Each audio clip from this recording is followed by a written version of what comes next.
Então eu queria que hoje você abrisse mesmo o seu coração. Muitas coisas aqui que eu vou falar, você já ouviu uma porção aqui e outra porção ali, mas nós vamos tentar aqui mostrar para vocês, de uma maneira muito mais compactada, como é que nós tratamos quando o assunto é fortaleza espiritual. O que é uma fortaleza? Uma fortaleza é uma arquitetura notadamente militar, que protege uma fragilidade, que protege uma vulnerabilidade, ou que protege um valor. Vocês sabem a diferença entre preço e valor? Tudo aquilo que você consegue colocar preço, esse ar-condicionado enorme, essa caixa de som aqui, isso tem preço, mas não tem valor. Um carro zero que você quer comprar, uma BMW, uma Ferrari, um veículo que você quer comprar, se você consegue colocar preço, ele não tem valor. Uma televisão de 50, de 60 polegadas, você consegue colocar, você pergunta quanto custa? Ele diz, custa 5 mil, custa 10 mil, então isso não tem valor. O que tem valor é aquilo que não tem preço. Por exemplo, por quanto você me venderia o seu filho? Por quanto você paga aí? Quanto que eu pago para a tua mãe ser minha? Quanto que eu pago pela tua saúde? Eu te dou 1 milhão, mas eu injeto na tua veia um vírus mortal do ebola. Você quer isso? Não. Então, saúde não tem preço. As vidas que a gente ama, eles não têm preço, por isso tem valor. A fortaleza, ela protege valores. A fortaleza, ela protege aquilo que é frágil. Tem uma cidade chamada Corinto, a Bíblia fala muito sobre isso, e acima dela, uma montanha chamada Acocorinto. Ali tem uma fortaleza, e é sobre isso que o apóstolo Paulo está falando quando ele diz, as armas das nossas milícias não são carnais, mas são poderosas em Deus para destruir fortalezas, anulando sofismas e todo pensamento que se levanta contra Deus. Presta atenção. Presta atenção. Você vai lutar espiritualmente, não vai? Sim ou não, igreja? Sim. Todo mundo tomou café da manhã hoje, não tomou? Você vai lutar espiritualmente. O teu inimigo é espiritual ou carnal? Certo. Nesse momento da luta, não adianta você levar revólver, pistola, soco na cara, facada, arma nuclear. Você não atinge ele com armas do teu braço, com a força do teu braço. Não existe nenhuma arma humana que possa destruir uma fortaleza espiritual. As armas que nós precisamos usar são armas espirituais. As armas com que nós lutamos na batalha, elas são armas que vêm de Deus. Então, antes de falar sobre libertação e principalmente sobre batalha espiritual, todo mundo gosta de Efésios capítulo 6, que diz, finalmente, irmãos, eu gosto dessa palavra finalmente, fortalecei-vos no Senhor e na força do seu poder, e tomai sobre vós toda a armadura de Deus, para que possais ficar firmes contra as astutas ciladas do diabo. Tomai sobre vós o capacete da salvação, cingi os vossos lombos, se embrulhe com a verdade. Você deve ter o cinturão da justiça, as botas da prontidão do evangelho da paz, o escudo da fé e a espada do Espírito. Ele está falando que existe uma guerra. O apóstolo Paulo é um homem que conhece de guerra espiritual. Ele fala, combati o bom combate, eu acabei a carreira, eu guardei a fé. É um homem que venceu no mundo espiritual, é um homem que é vitorioso no mundo espiritual, e ele ensina a mim e a você, que quando você entra numa batalha, você tem que estar pronto. Você não pega um recruta, você não pega um menino que chega agora no quartel, coloca um fuzil no peito dele e diz assim, vai para a guerra. Existe um treinamento. Olhe para mim, você nunca vai ser um bom soldado de Cristo, que milita com Cristo, se você ficar debaixo da árvore do coqueiro tomando água de coco. Olhe para mim, querido. Deus não vai deixar você viver a vida inteira na quinta série espiritual. Não vai. Ele vai fortalecer o teu músculo.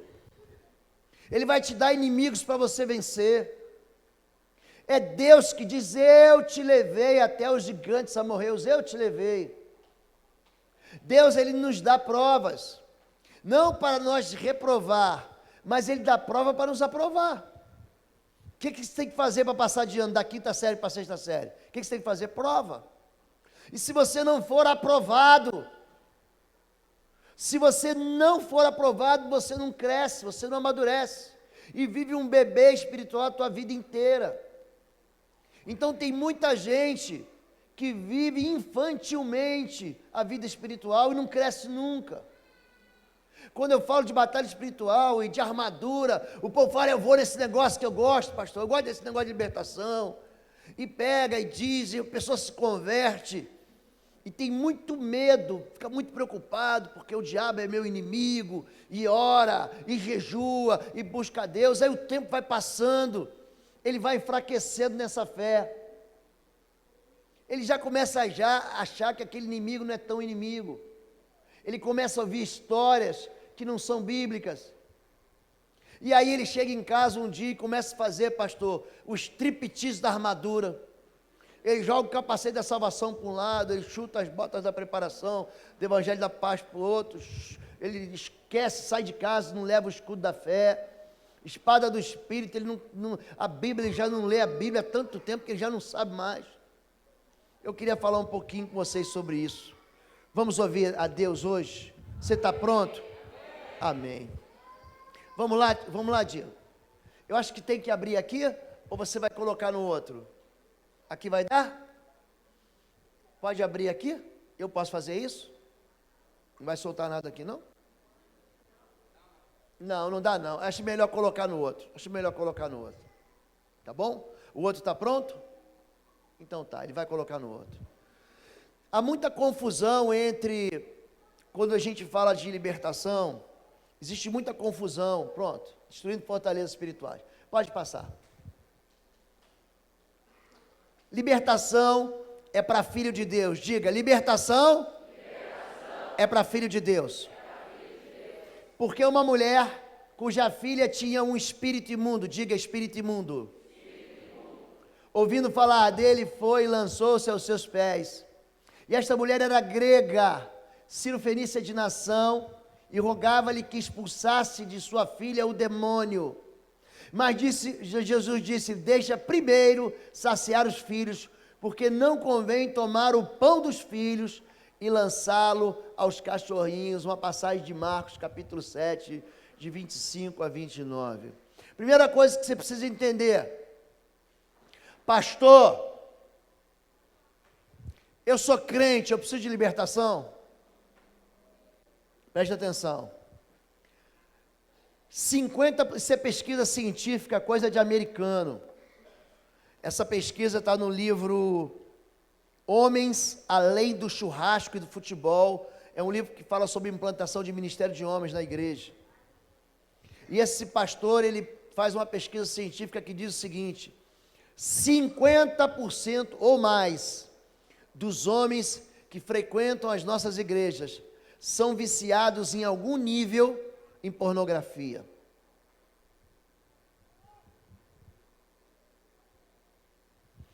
Homens que deveriam viver em lares de paz são homens violentos dentro de casa, apesar de serem crentes. A quantidade de deslealdade, de quebra de aliança, de adultério dentro da igreja, ela expressa níveis altíssimos. É impactante. É uma igreja que Deus quer livre, mas não consegue viver livre. Quando eu trato, por exemplo, de homoafetividade, a pessoa está dentro da igreja e ela tem uma tendência. Ela não teve a relação homoafetiva, mas ela tem uma tendência que fala assim para mim: pastor, isso é comum no meu gabinete. Isso me persegue desde que eu sou pequeno. Entra na igreja um casal, eu sou homem, mas a primeira pessoa que eu olho não é para a moça. O natural seria o quê? O homem olhar para a mulher. Ele fala, eu reparo no rapaz. Gente dentro de cativeiro. Porque a gente sabe que o pecado, gente, separa a gente de Deus. O pecado não leva a gente para o céu, não, gente. O pecado gera morte. Mas aí a igreja fala assim, é pecado, é pecado, é pecado, é pecado. Mas como que eu saio disso, pastor? Me socorre. Tem gente que vem pedir socorro, pastor, eu não suporto mais essa minha vida. Gente que quer dar cabo da sua própria vida, que é perseguido por um espírito de suicídio. E quando eu vou investigar, por exemplo, essa área, eu sempre percebo o seguinte: existem 98, 99% dos casos, 4 fundamentos, por exemplo, da homossexualidade. Número 1, a ausência da figura do pai. O pai não está lá. O pai se separou, foi cuidar de outra família. O pai nunca apareceu. Quem é o pai? Não sei. O pai não está lá porque ele trabalha fora. A figura masculina do sacerdócio não existe. O segundo é que o lar tem um pai, mas esse pai vai para o outro extremo. Ele não só é presente, mas ele é violento, ele é brutal, ele é cruel. O terceiro fundamento é o abuso. Escute o que eu vou ensinar para você agora. Você pega uma criança, a Bíblia diz, o homem deixará pai e mãe, se unirá à mulher, eles serão uma só carne. Na hora que 2 adolescentes, 2 jovens, 2 pessoas se relacionam sexualmente, escute isso. Naquele momento, a aliança anterior com o pai é quebrada. Naquele momento. O filho se torna rebelde em relação aos pais e constrói uma aliança com aquela pessoa que ele chama de parceiro, de namorado, de peguete, enfim, esses nomes que vocês mais jovens estão usando por aí, que eu não sei ainda, já estou velho para essas coisas. Meu ficante, pronto. Fulano fica com a fulana e transa com ela. E naquele momento ele quebra, ele sai debaixo da autoridade do pai e da mãe, ele deixa pai e mãe e agora ele faz uma aliança com aquela pessoa. Ele faz um pacto com aquela pessoa. Ele transfere lealdade dele. Naquele momento, a pessoa que entrou nesse pacto se torna rebelde aos pais. Ele está desprotegido. Mas, por exemplo, o que é o abuso? É uma aliança feita à força. Quando você é abusado na infância, quando você é violentado na infância, quando você é atingido na sua sexualidade na infância, automaticamente, mesmo sem querer, ele se torna rebelde aos pais. Então, quando eu trato de homoafetividade, o que eu percebo? Que o abuso é um fundamento. E o quarto é a perseguição espiritual. É um espírito de sensualidade que persegue. Mas como é que eu vou tratar dessas pessoas? Ele sabe, mas ele esconde. A pessoa que está em cativeiro, está dentro da igreja, mas ele fala, ninguém vai saber. A pessoa que está dentro da igreja, ele sabe que ele é preso à pornografia, mas ele tem vergonha, diga vergonha. Tem vergonha de confessar. E tudo aquilo que está na vergonha, que está escondido, seria assim, ó, nunca ninguém vai saber. Satanás está aí. Tudo que você esconde, tudo que você coloca no oculto, isso é um ocultismo. Tudo isso é um território aonde Satanás governa. Essa mulher tinha uma filha possessa de um espírito imundo. O pastor vinha conversando comigo aqui. O espírito imundo, ele vive aonde, gente? Na imundície, na sujeira. O espírito imundo, você imagina que eu estou aqui sentado num banco de praça, e aqui em cima tem um galho de árvore, e aqui tem passarinho, rolinha, pombo, tucano e urubu. Aqui em cima, na minha cabeça.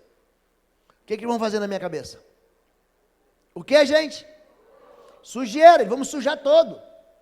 Aí eu digo assim, em nome de Jesus, sai! Ele sai? Sai. Mas volta. Em nome de Jesus, sai! Eles saem, gente? Sai. Mas voltam. Então, a libertação não se trata de você expulsar o demônio. Se trata de você cortar o galho da árvore, tirar o teu banco daqui para outro lugar. A libertação trata de pureza, diga pureza. O espírito imundo, ele precisa de sujeira. Se tem rato em casa, não adianta chamar o pastor, que é especialista no rato rei, no rato, quem é um príncipe rato dessa região? Não é assim. Você tem que tirar fora o foco que atrai a presença maligna daquele rato. Quando você trata de libertação, expulsar o demônio só não resolve. Isso traz um alívio imediato, mas não resolve. Então existem memórias feridas por culpa, existe amargura, existe rebelião, existe orgulho, e você tem que ir na raiz daquilo. O que produz uma pessoa orgulhosa, gente? A rejeição. Ele já está numa família em que a mãe tentou abortar ele, o pai abandonou ele, ele é rejeitado sistematicamente na vida dele, ele é abandonado pela namorada, ele é abandonado pelas pessoas, ninguém gosta, isso vai criando nele uma fortaleza de orgulho, e quando cria-se uma fortaleza de orgulho, ela diz assim, eu não preciso de ninguém para ser feliz, eu posso ser feliz sozinho, eu posso viver um ministério sozinho, eu vou vencer. Você pega a história de Jefté. Jefté é um homem que é filho de uma prostituta, a Bíblia diz que ele foi um juiz em Israel, ele é rejeitado pelo pai, pela família, então ele fala assim, eu vou fazer para provar que eu sou bom, e eu vou esfregar na cara do meu pai, eu vou esfregar na cara da minha mãe, eu vou esfregar na cara das pessoas que me rejeitaram. Orgulho.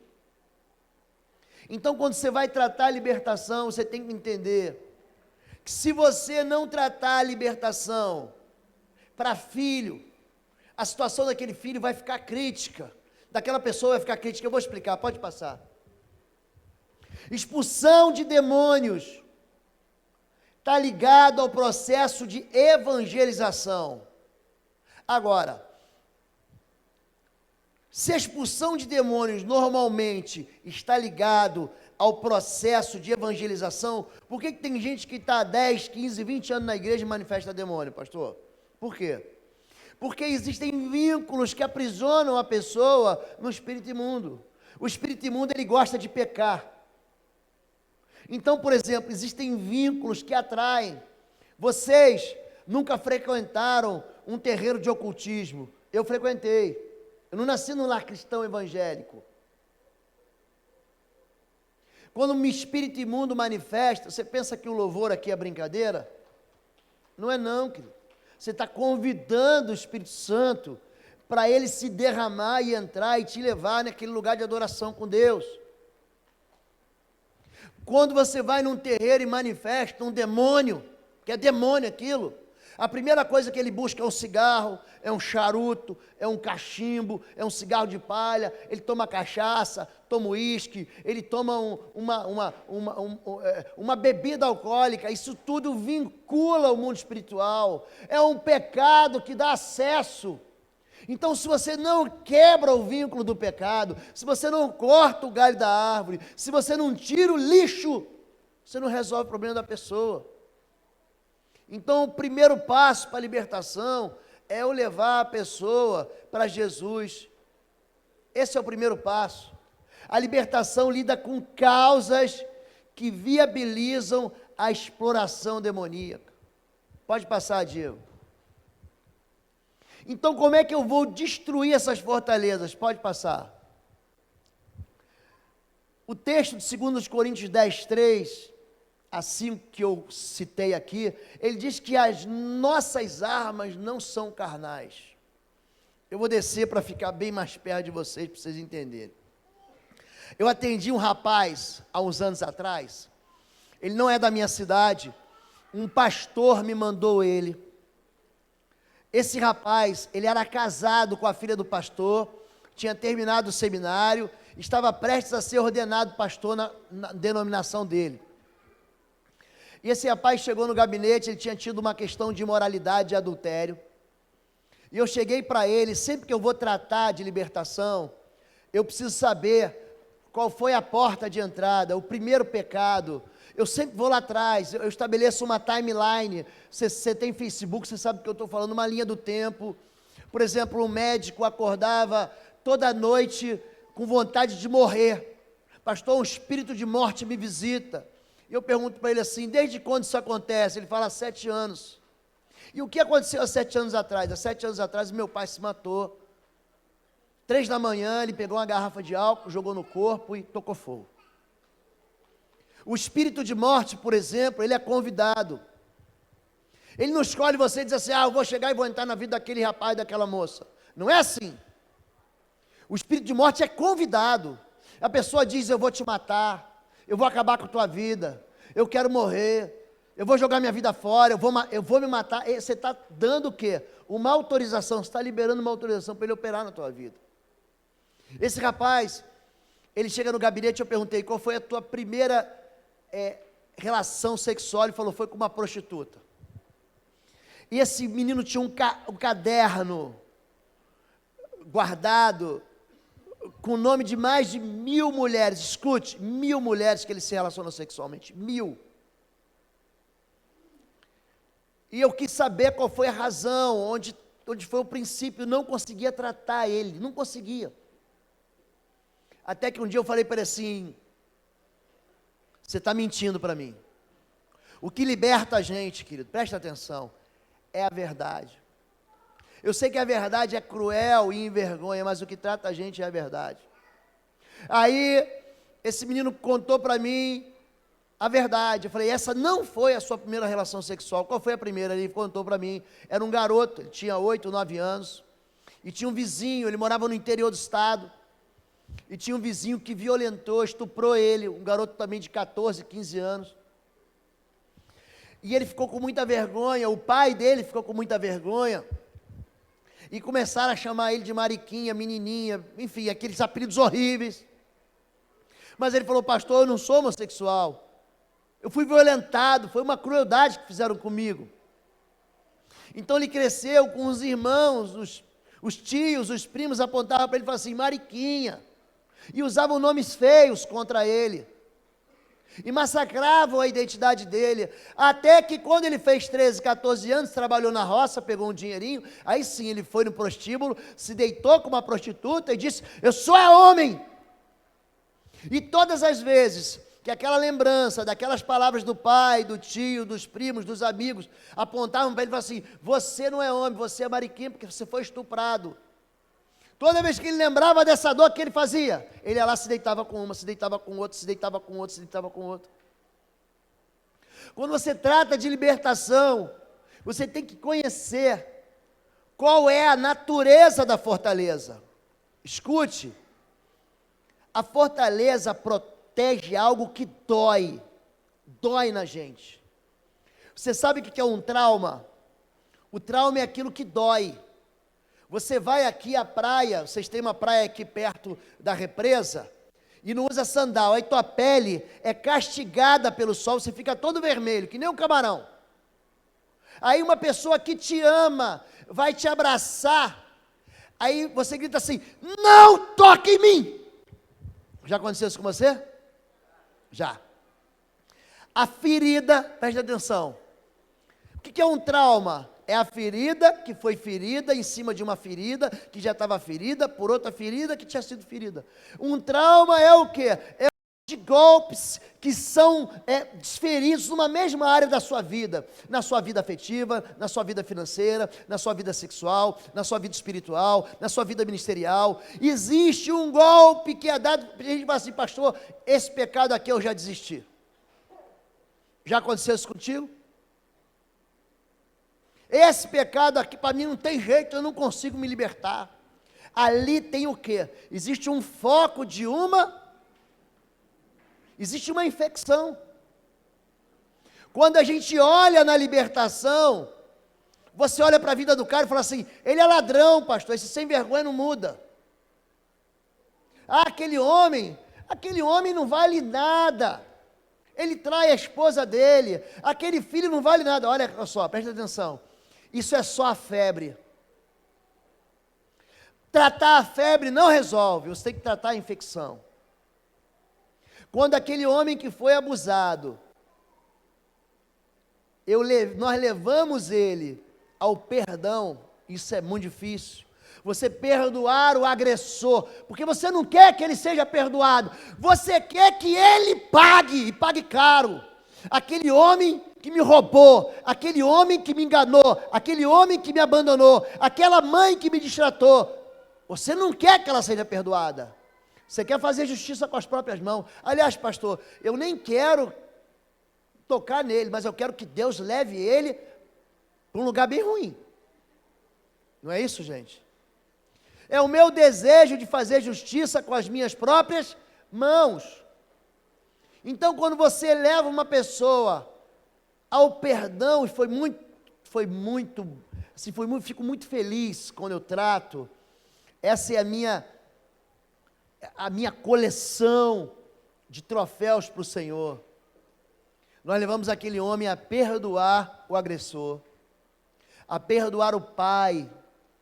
Então nós trouxemos a família dele, aliás fomos até a família dele, e ele perdoou o pai pelas palavras duras, ele perdoou a mãe, ele perdoou os irmãos, ele perdoou o agressor, ele perdoou os primos.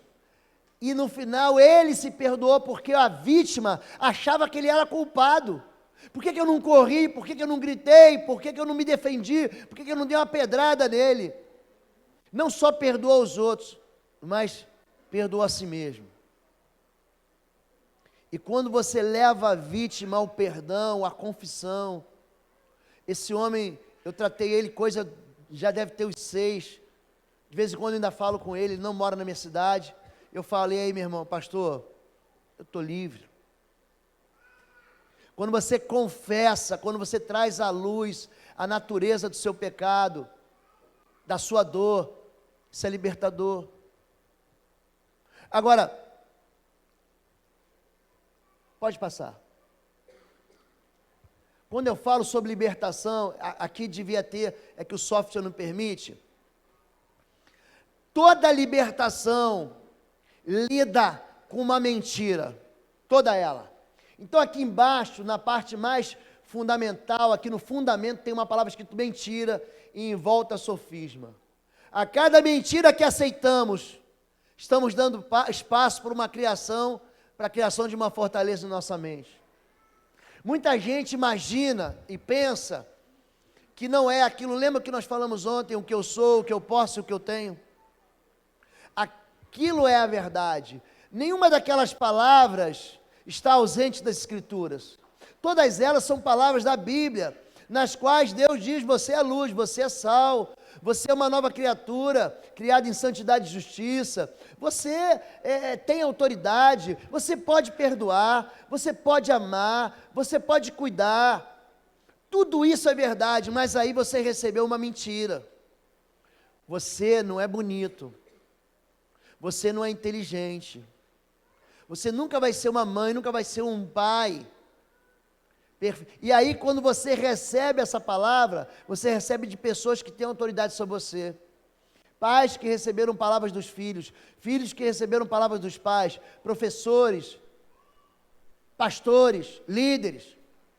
E aquela mentira fica aqui na sua cabeça, e embrulhada como se fosse uma verdade, mas não é, é uma mentira.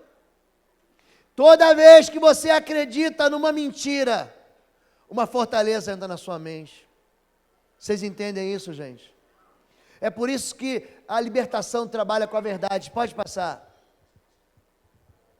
Porque também a nós foram pregadas as boas novas como a eles, mas a palavra da pregação nada lhes aproveitou, porquanto não estava misturada com a fé naqueles que a ouviram.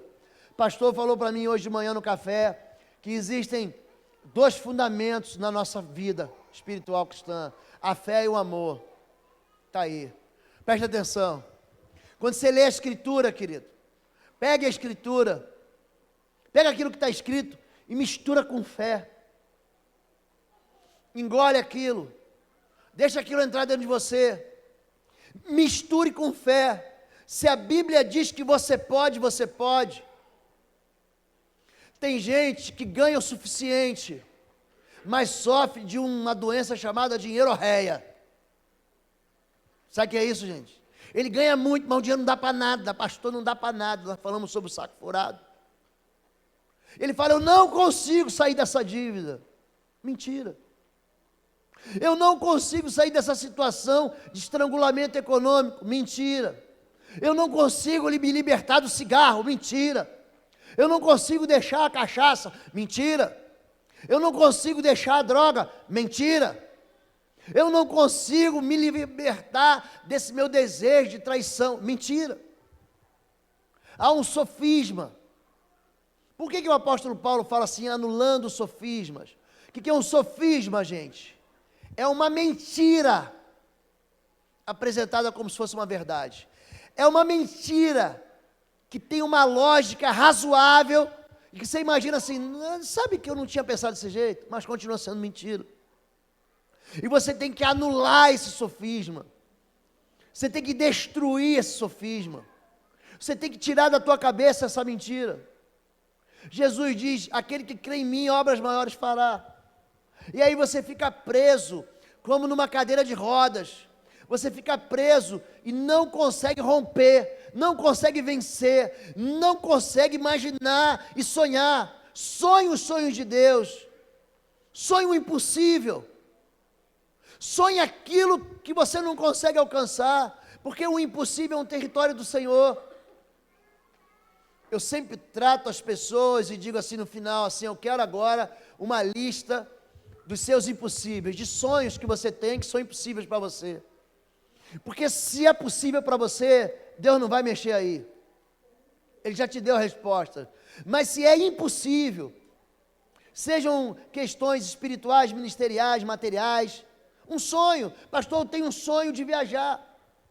Eu tenho um sonho de ter a minha casa própria. Eu tenho um sonho de ser alguém no ministério. Eu tenho um sonho de ter filhos. Já repararam que os homens mais extraordinários na Bíblia, eles são filhos de mães estéreis? Quem já reparou isso? Sara, estéril, mãe de Isaac. Rebeca, estéril, ela vai ser mãe de Jacó, de Israel. Raquel, estéril, ela vai ser mãe das 12 tribos, ela vai ser mãe de José e de Benjamim. Ana é mãe de Samuel. Dos nascidos de mulher, ninguém é maior do que João Batista, está aí, Isabel. São mães que viviam uma esterilidade, um útero, que era uma sepultura, que era seco, mas ousaram crer no Senhor, construir uma ponte entre aquilo que é impossível e tornaram possível. Querido, olha para mim, tudo é possível que crê. Se você crê, escute, se você crê, tem lá o mar, tem a represa Billy. Se você crê que você pode andar pelas águas, Deus vai andar com você. Se você crê que a represa vai abrir, Deus vai abrir para você. E tem gente que crê que vai construir uma ponte e chega lá. Deus vai até onde você vai, querido. Então, se você não anula na tua mente a fortaleza, você não consegue se libertar. Se você continua achando que você é vítima, você não consegue se libertar. E o libertado, o preso, ele tem que querer sair do cativeiro. Diga, eu tenho que querer sair do cativeiro. Em 1967, teve um episódio que aconteceu na cidade de Estocolmo. 5 bandidos invadiram um banco. 5 bandidos invadiram o banco, pegaram as caixas, as mulheres do caixa, fizeram elas de refém e botaram bombas em volta dela. E ficaram ali 6 dias com elas sequestradas dentro do banco, aprisionadas dentro do banco, com bombas, ameaçando, sendo cruéis, ameaçando de matar. E dali, depois de 6 dias, eles libertaram elas e foram presos. Sabe o que aconteceu com essas mulheres? 2 dessas mulheres casaram com os próprios bandidos. Sabia disso? Chama-se síndrome de Estocolmo. É quando você se apaixona pelo inimigo. Tem gente que gosta do pecado. Tem gente que ama o pecado, já está tanto tempo submetido ao cativeiro que não acredita mais em liberdade. E se você não romper com isso, você não consegue libertar ninguém nem ser liberto. Você tem que querer sair. Você tem que querer abandonar a aliança que você tem, porque a tua mente fica aliada aos pensamentos de trevas, em vez de estar aliada com os pensamentos de luz. Quem está entendendo o que eu estou falando? Amém? Pode passar, querido. Pode passar. A verdade liberta. Quando a verdade cai sobre cada uma dessas fortalezas, desses sofismas, dessas mentiras, a fortaleza é destruída. Pode passar. A maior questão em batalha espiritual não é a presença de demônios. Ah, pastor, mas é uma legião. Escute, é uma legião. Olhe para mim. Uma legião é mais frágil do que uma mosca diante do sangue do Cordeiro. É frágil. Toda infestação é resultado de banir a presença de Deus. Por que uma pessoa fica aprisionada espiritualmente? Sabe por quê? Porque naquela área da vida dele, ele deu um cartão vermelho para Deus. Você já deu um cartão vermelho para Deus? Deus, o Senhor não entra na minha vida financeira. Deus, o Senhor não entra na minha vida afetiva. Deus, o Senhor não entra na minha vida emocional. Deus, o Senhor não se meta entre eu e a minha mãe, porque eu não perdoo a minha mãe. Deus, você não se meta entre eu e o meu cônjuge. Pronto. Você bane, você expulsa Deus. Você dá um cartão vermelho para Deus. A essência da libertação sempre vai ser a pureza. Sempre vai ser a santificação. Rato não entra numa casa limpa. Ele precisa de lixo. Não atrai atenção para o diabo, mas para Deus. Todo ministério de libertação que dá atenção para o cão, esse ministério não é um ministério sob a ótica de Deus. Você tem que trazer a pessoa para Jesus. Você traz Jesus para a vida da pessoa, que o diabo, ele se manda. Dentro da visão bíblica, exalta o poder de Jesus e coloca o diabo no seu devido lugar, fora das pessoas. Me ajuda, Diego? Vamos lá. Muitos ficam presos em pecado das mentiras do maligno. O que mais acontece com a gente que é crente é o quê? A gente fica preso nas mentiras. O foco não é o parasita. A presença maligna é sintomático. Ah, a pessoa foi e manifestou um demônio. Esse não é o problema, escute. O problema, pastor, não é o homem viciado. Ah, o problema é a cocaína. Não é. O problema é a depressão. Não é. O problema é um homem ser violento. Eu garanto para vocês, não é. Esse não é o problema. Isso é só febre. Existe uma infecção aí na garganta. Existe uma infecção no ouvido. Existe algo dentro dele. E esse algo, ele apresenta como um vício, ele apresenta como uma fuga, ele gosta muito da cachaça. Não é a cachaça é só fuga. O parasita não é o problema. Eu podia aqui ministrar, e tem gente que gosta de fazer isso. Eu sou sério nessa questão de libertação. A gente precisa tratar o quê? O passado da gente, querido. A gente precisa limpar. Existe uma irresponsabilidade do sai em nome de Jesus e do sai em nome de Jesus. Eu vou te mostrar por quê, pode passar. E quando o espírito imundo, diga espírito imundo, olha o demônio lá. O espírito imundo tem saído do homem, anda por lugares áridos, buscando repouso e não encontra. Então diz, voltarei para minha casa. Ele chama o homem de cavalo, de aparelho. Ele tem GPS, sabia? Tem Waze. Ele volta para a antiga casa. Ele quer voltar.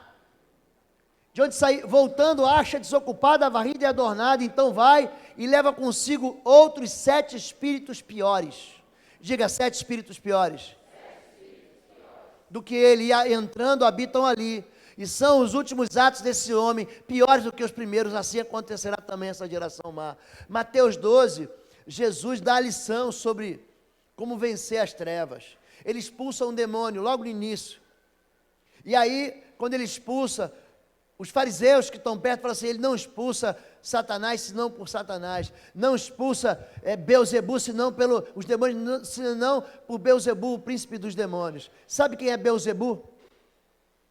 Sabe quem é? Uma entidade que é denunciada no 2º livro dos reis de Israel, capítulo 1, verso 2. É o Senhor das moscas. Beelzebu, a tradução é Senhor ou Deus das moscas. Você já viu quando você vai no animal, que o animal, ele tem uma ferida e fica cheio de mosca na ferida? Já viram isso? Já viram? Você tem a ferida aberta, purulenta, e fica um monte de mosca. Aí você chega naquela mosca e diz assim, ó, sai em nome de Jesus. A mosca sai? Sai, mas volta. Ela sai e volta. Aí você abana de novo, sai em nome de Jesus. Ela sai e volta. Aprenda o que eu vou dizer aqui agora. Você pode expulsar o demônio de quem você quiser. Mas libertação como processo, nós fazemos apenas com gente que recebe Jesus como Salvador. Porque senão, aquele espírito imundo, ele volta e encontra a casa desocupada, varrida e adornada. É irresponsável. Você quer fazer uma aliança com Jesus? Quero, pastor. Então vamos lá, vamos caminhar junto. Você não quer fazer uma aliança com Jesus? Eu não faço libertação. Não faço. Porque a situação dele vai piorar. Ano passado, eu fiz um processo que durou 4 meses. Depois eu vou passar o vídeo dele para vocês. Um satanista. O menino era membro de uma igreja evangélica. Escute. Membro de uma igreja evangélica tradicional e absolutamente séria. Vou repetir. Um homem que era membro de uma igreja evangélica, um jovem, e séria. E ele naquela igreja recebeu algumas palavras assim, você é do diabo, você é do cão, você não é de Deus. Menino agitado, um menino que já tinha sido abusado na infância, que era rebelde, mas que mantinha isso oculto, não tinha para quem contar. Aí, esse menino chega na igreja, trazido por um dos líderes do Ministério Louvor, eu vou fazer o processo de libertação com ele. Ele se envolveu, a partir de práticas que ele foi fazer yoga, foi fazer tai chi chuan, ele se envolveu com todo o espírito imundo que eu nunca tinha visto aquilo. Ele foi parar no satanismo. Ele trabalhou com as 7 linhas da Umbanda, do Candomblé, da Umbanda, da Quimbanda, da magia negra, fez voodoo. Um jovem, está com 28, mais, uns 30 anos. Esse menino, ele quis sair. Ele falou, eu não quero mais, pastor. Pensa num sujeito que fez todo tipo de pacto de sangue, todo tipo de animal de sangue derramado em cemitério, na cachoeira, na Mata Virgem, na calor, onde você imagina. Um homem que manifestou nele, se escreveu, os jovens sabem quem é. Quem é Locke? Quem é Locke? Fala para mim. Quem é? Fala alto. irmão do Thor desse filme Os Vingadores. É uma besteira, pastor? Não é, gente. Quem é Thor? Na mitologia nórdica, Thor seria, entre aspas, deus do trovão.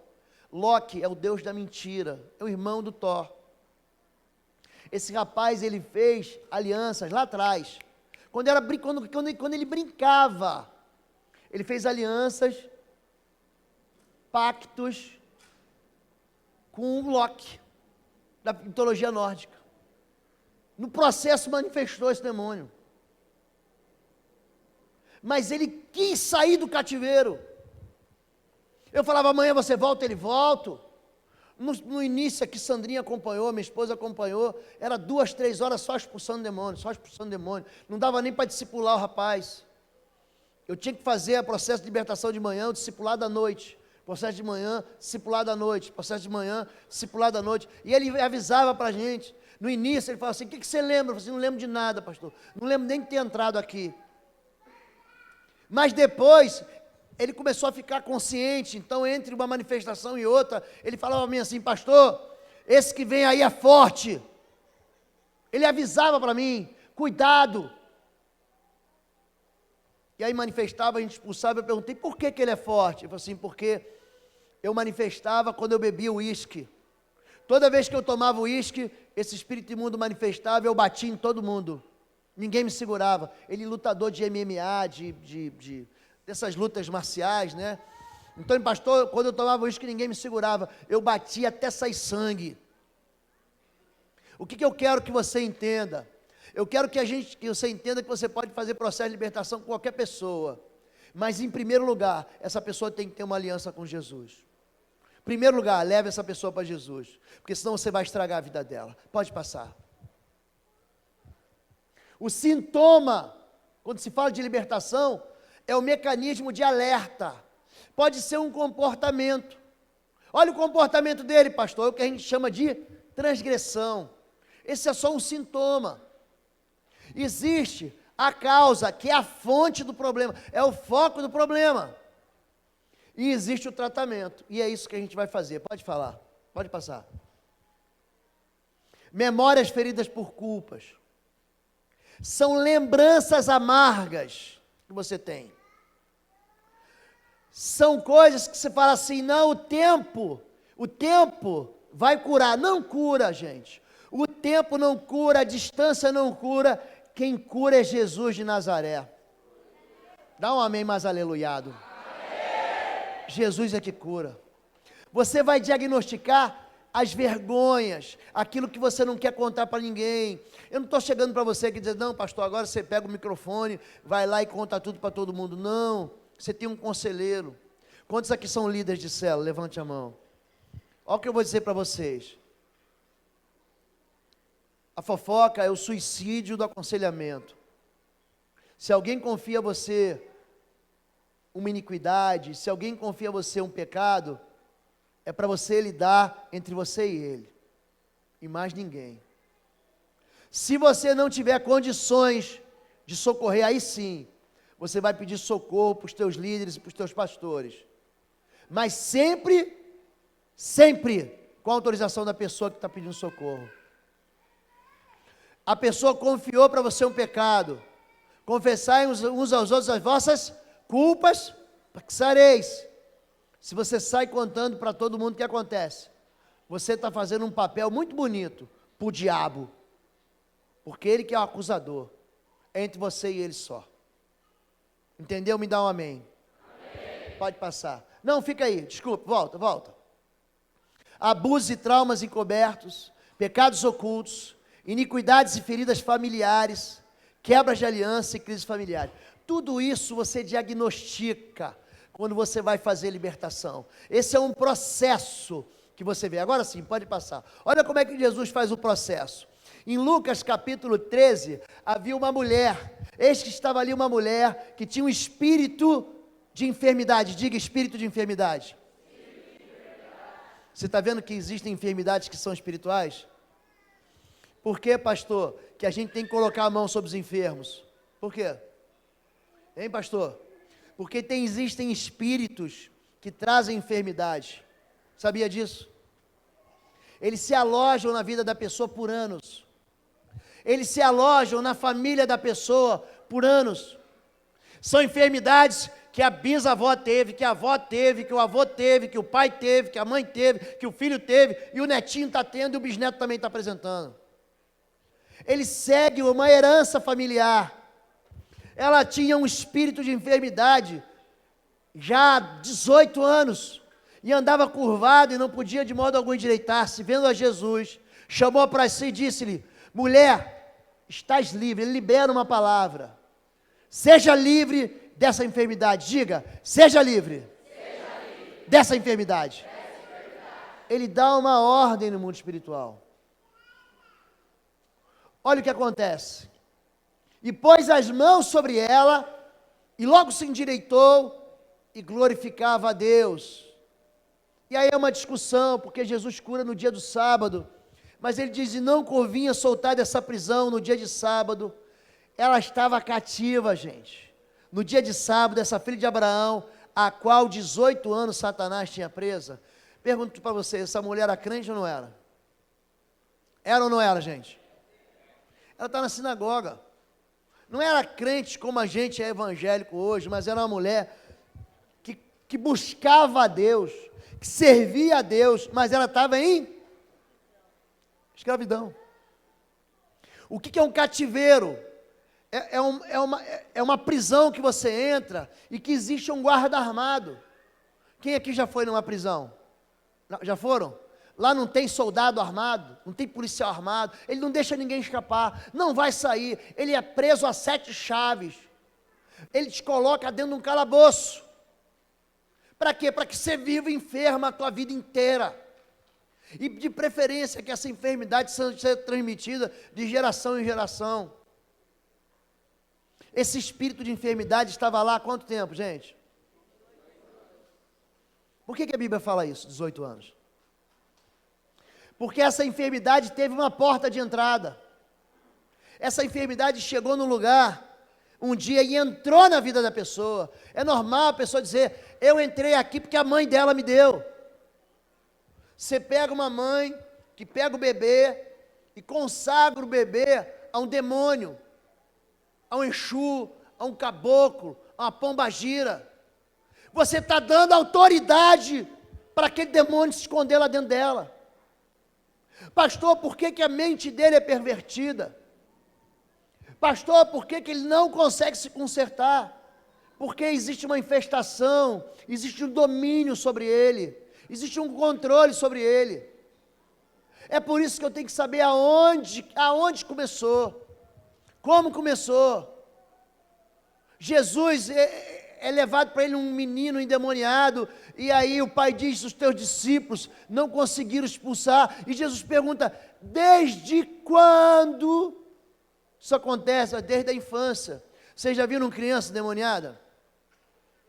Primeira vez que eu vi isso, tem uns 15 anos, lá em Manaus, uma menininha, o índio, ele é bem mais baixo que a gente, eu achava que tinha uns 8 anos, depois eu descobri que a menina tinha 11, eu preguei, esse sinal me segue desde o início. Eu preguei uma menininha, ficaram 3 pessoas endemoniadas na frente, uma era essa menininha, manifestou um demônio nela, com 11 anos, falei: mas como Deus entrou aqui dentro? Aí depois eu comecei a ministrar, você encontra menino de 3, de 4 anos, você fala: esse menino é uma peste. Não é, não é.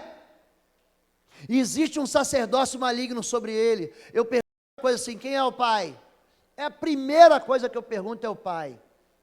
Ele é o cabeça. O pai é o cabeça. Ele é responsável. Eu pergunto: quem é o pai? Quem é a mãe? Aí você descobre uma desproteção espiritual. Você tem que ir desde quando acontece. Quem entendeu isso? Você está olhando na sua própria vida agora, não está olhando? Tem mal que te persegue, você pergunta: desde quando, pastor? Se é desde a minha infância, saiba que por mais que você ame o papai ou a mamãe, mas existiu ali uma desproteção. A gente pega os casos de abuso sexual, Sabe quando é que eles acontecem? Quando o pai está traindo a mãe ou quando a mãe está traindo o pai. Sabia disso?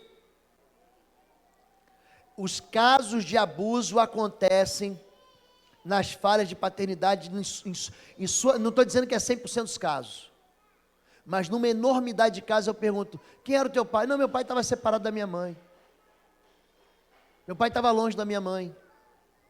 Então você vai identificando um processo de retirada de autoridade. Ontem eu falei que a autoridade é boa, só existe uma autoridade aqui nessa igreja, sabe quem é? Quem é? Quem é? A autoridade aqui na igreja, Jesus ele não trata com todo mundo, ele trata com o anjo da igreja. Então o pastor é a autoridade.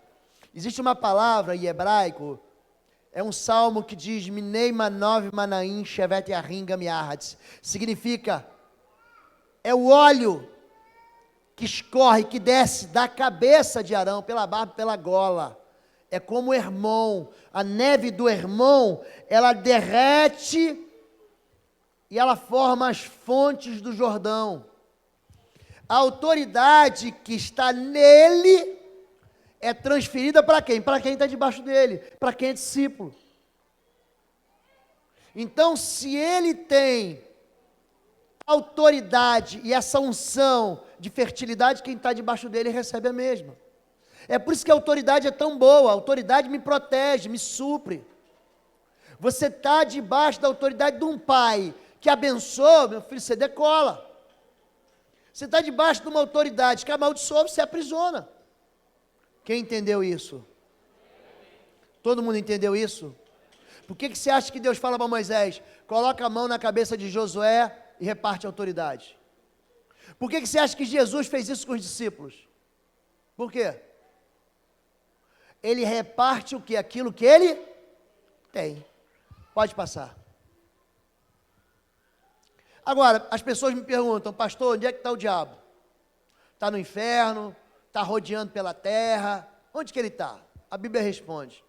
E aos anjos que não guardaram o seu principado, a NVI diz o seu lugar de autoridade, mas deixaram sua própria habitação, reservou na escuridão e em prisões eternas até o juízo daquele grande dia. Judas, verso 6, diz o seguinte para a gente. Diz que o diabo está nas trevas, diga, nas trevas. Ele está no ocultismo, diga, no ocultismo. Tudo aquilo que você esconde, tudo, ele opera. É por isso que a Bíblia diz, Deus é luz, e nele não há treva nenhuma, 1 João capítulo 1, verso 5, nele não há treva nenhuma. Se andarmos na luz, como Cristo na luz está, o sangue de Jesus nos purifica de todo pecado. Temos comunhão com os outros, e o sangue nos purifica, diga, purifica. A libertação trata com a verdade. Então, se uma pessoa vem tratar comigo, e eu não consigo saber a verdade, porque tem gente que dá carteirada gospel. Esse ano, um menino, pensa um rapaz rico como eu nunca vi, mora num palácio. O João Brito, filho do pastor Sebastião, atendeu ele tentou se suicidar, internou, saiu desse internamento, tentou se suicidar de novo, aí trouxeram o menino para mim. O suicídio, o sangue, ele produz perseguição de morte. Vou falar um pouquinho para frente. E eu perguntei para ele, você tentou matar alguém? Não, menino de 19 anos. Não. A vida dele é abortada, faculdade parada, não consegue pegar o carro para dirigir, não consegue sair de casa. Eu falei, você alguma vez matou um animal, um gato preto, uma galinha preta, um bode preto? Fez algum trabalho de feitiçaria? Ele, não. Você teve uma namorada aí, abortou? Ele, não. Aí muito difícil tratar, você não consegue chegar na raiz, no foco da infecção. E a mãe veio falar comigo, antes. E ela veio e me deu a carteirada, sou filha de pastor. Estou na igreja desde sempre, Deus me abençoa. Ela já vem dizendo para mim o seguinte, ó, a culpa não é minha, a culpa é dele. E aí mente, a mentira não ajuda a gente. Aí eu atendi o garoto de novo, o menino tentou suicídio de novo. Aí eu fui na casa dela, fui na casa dele. Aí falei, e aí pastor, vai orar pelo meu filho? Eu falei, não vou não. Ô pastor, mas tira esse espírito de morte. Eu falei, não, teu filho vai morrer. Teu filho vai morrer. Eu não falei com essa, falei com um jeitinho. Ó, minha irmã, sinto muito, mas teu filho vai morrer. Ela, por quê, pastor? Por quê? Porque você está mentindo. Tem sangue derramado aqui. Tem sangue inocente derramado aqui. Você já fez aborto? Aí ela falou, fiz, pastor. Fiz, mas ninguém sabe. Meu marido não sabe, foi antes dele. Meu filho não sabe, eu não quero que ninguém saiba. Gente, pode parecer uma bobagem. Ela confessou, chorou, pediu perdão a Deus por ter tirado 2 vidas, foram 2 abortos. Quando ela confessou, o filho, o que aconteceu? Nem toquei no filho dela mais. O filho não quis mais se matar. Foi esse ano, gente. Voltou para a faculdade, voltou a sair de casa, a depressão foi embora, o espírito de morte foi embora. O que é isso, gente? Libertação. Vocês entendem isso? Quando a gente chama vocês à frente aqui, e a gente ora, eu falo assim, bota a mão no seu ventre, confesse o seu aborto. Aí tem mulher que fala assim, não vou colocar, coloque a mão, ajude quem está perto de você. Quando a gente pede para confessar sobre pecados, confesse. Isso é libertador para você, isso é libertador para a sua família. Nós quando confessamos e rejeitamos o pecado, gente, isso mexe no mundo espiritual. O mundo espiritual conspira em favor de nós. Vocês estão entendendo isso? Tá bem, vamos passar, pode continuar. Eu vou parar aqui, tá bom? Pode passar mais um só. Esse material que eu estou ministrando, ele está em 2 livros, na verdade 3. O Blindagem contra as Trevas, pode passar. Pode passar. O Autoridade sobre as Trevas, que a gente lida especificamente com cada área de libertação. Pode passar. E esse aí é o Pastoreamento Inteligente. Esse pastor é muito meu amigo. A gente tem caminhado junto já há alguns anos. Ele tem dado para a gente um norte. A gente tem caminhado muito próximo na visão. É um homem de Deus, é um mestre. E tem um material dele muito bom aí, muito fundamentado na Escritura, tá bom? São 10h40, eu vou dar um intervalo para vocês de 15 minutos, tá bom assim?